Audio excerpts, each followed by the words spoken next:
Oke, assalamualaikum warahmatullahi wabarakatuh. Perkenalkan, nama saya Trisna Aditya dari Prodi Ilmu Komunikasi kelas E.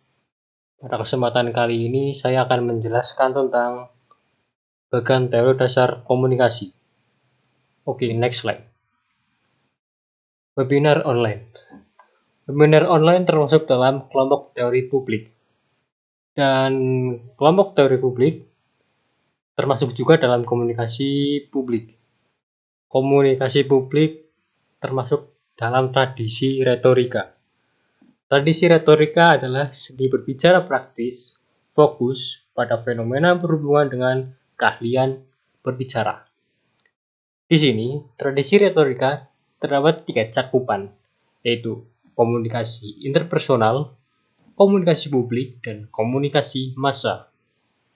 Selanjutnya, fenomena pendengar radio dan kelompok teori dramatisme. Dua hal ini termasuk dalam kelompok teori pengembangan hubungan.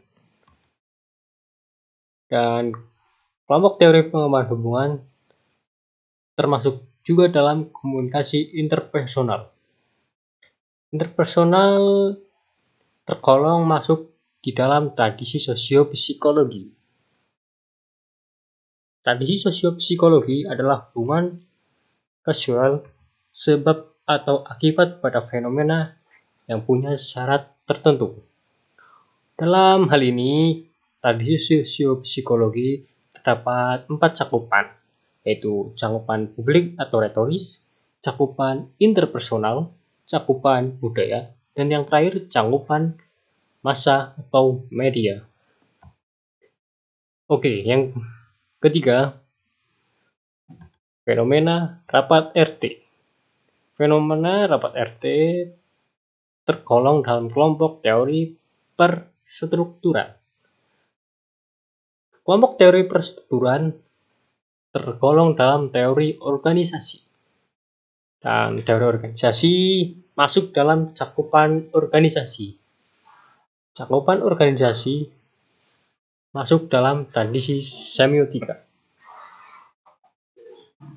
Tradisi semiotika adalah simbol dan tanda. Tradisi semiotika terdapat 4 cakupan, yaitu cakupan massa, cakupan organisasi, cakupan interpersonal, dan cakupan budaya. Next slide. Oke, yang ini adalah konten media di Instagram TV. Konten media Instagram TV termasuk dalam teori ekologi media. Teori ekologi media masuk juga di dalam kelompok teori media. Oke, kelompok teori media juga adalah cakupan dari komunikasi massa. Dan komunikasi massa adalah turunan dari tradisi sibernetika. Tradisi sibernetika adalah pemrosesan informasi yang berhubungan erat dengan media. Dan tradisi sibernetika memiliki 3 cakupan, yaitu cakupan komunikasi publik, cakupan komunikasi massa, dan cakupan komunikasi interpersonal. Selanjutnya, persepsi khalayak terhadap iklan di sosial media. Di sini masuk dalam teori pengaturan agenda. Teori pengaturan agenda masuk ke dalam kelompok teori media dan tergolong dalam cakupan komunikasi interpersonal.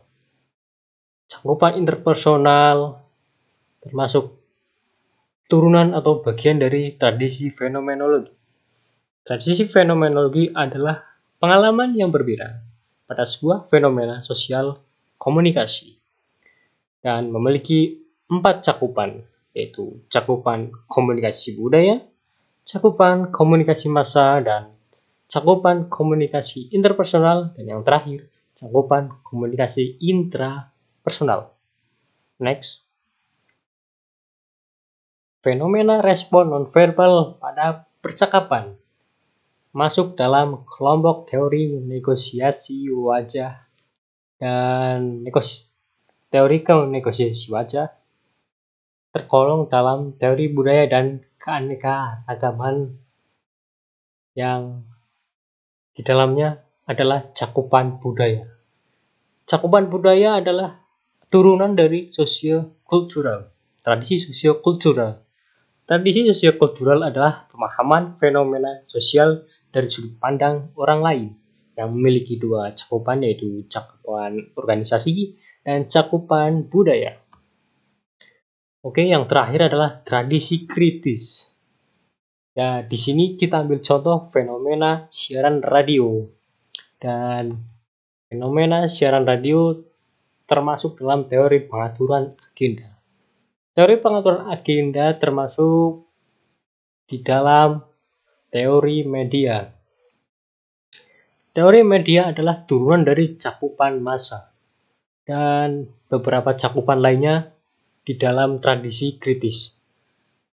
Tradisi kritis adalah advokasi yang jujur dan memiliki memiliki 5 cakupan, yaitu cakupan retoris, cakupan budaya, cakupan interpersonal, cakupan organisasi, dan cakupan massa.